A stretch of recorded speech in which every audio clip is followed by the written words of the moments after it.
right, the long-awaited video, the coffee videos, are starting here on Blackboard Beer Reviews. So I don't even know what we're gonna have to rename the channel yet, but welcome all to the first installment. I am still gonna use some beer glassware, and excuse any noise. It's a busy morning here at the Wood household, but I kinda just threw everything in a bin that I have that's coffee related as far as my daily setup.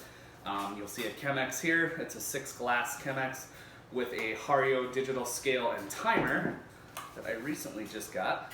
It's kind of nice. You can get a little scientific with your brewing process, see how many grams of coffee to grams of water, depending on the roast. A lot of the roasters will actually disclose their preferred amount of water to coffee ratio if you ask. Some of them are on the bag, some of them are on the website, but generally speaking, there's a pretty cool following for coffee as far as Reddit, Instagram, and all that goes. So I'm just going to get in quickly to my setup. I'm actually going to go ahead and pour a little coffee. And this morning I am drinking, it's from Dark Matter. It is their Unicorn Espresso Blend. So I will show you, Unicorn Blood Espresso Blend. This is going to take a lot of takes. Just saying. But yeah, I usually make enough for myself and my cousin, who's going to be moving in. But this is the roast of choice today. This is Unicorn Blood, Chicago, I believe Chicago, Illinois. Roasted on February 10th. This is February 6th, time of recording. So I'll just kind of go ahead, and I've got a ton of beans in here, fresh. I usually don't have as many on hand. I try to go through 1 or 2 bags back and forth over a course of a week, but given the circumstances, as you guys, many of you already may know, people have just been giving me coffee. So this is pretty much my daily brew setup, the Chemex and the Hario scale. I have switched to a hand grinder, and excuse the amount of moisture in there, it actually needs to dry, but I felt compelled to make this video. So this is a Hario hand grinder, and it's kind of brutal. Like, I left a few beans in there just to kind of demonstrate it.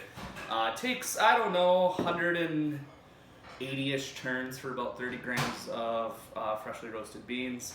I've actually switched from a Cuisinart electric coffee grinder. Reason being, and I didn't really know this, the heat that is given off by the electricity in the fast grinding speeds actually damages the bean and has the ability to provide enough heat exposure to start roasting it even further than it actually is. I don't know what the percentage of accuracy of that is, but it's supposed, if you switch to a hand grinder, you'll reduce some of those acrid or burnt flavors or ashy flavors that you get.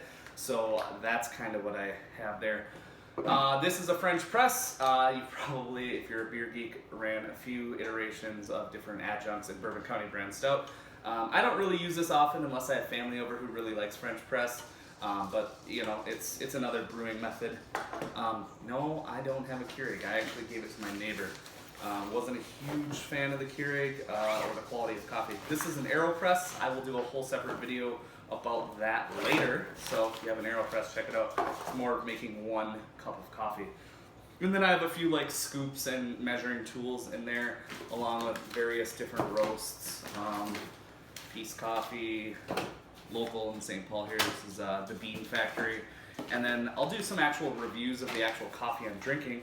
But I've got some barrel-aged coffees, and I've got a few more from Modern Times coming. So yeah, that's just a real quick introduction and basic, here's what I'm using to brew every day.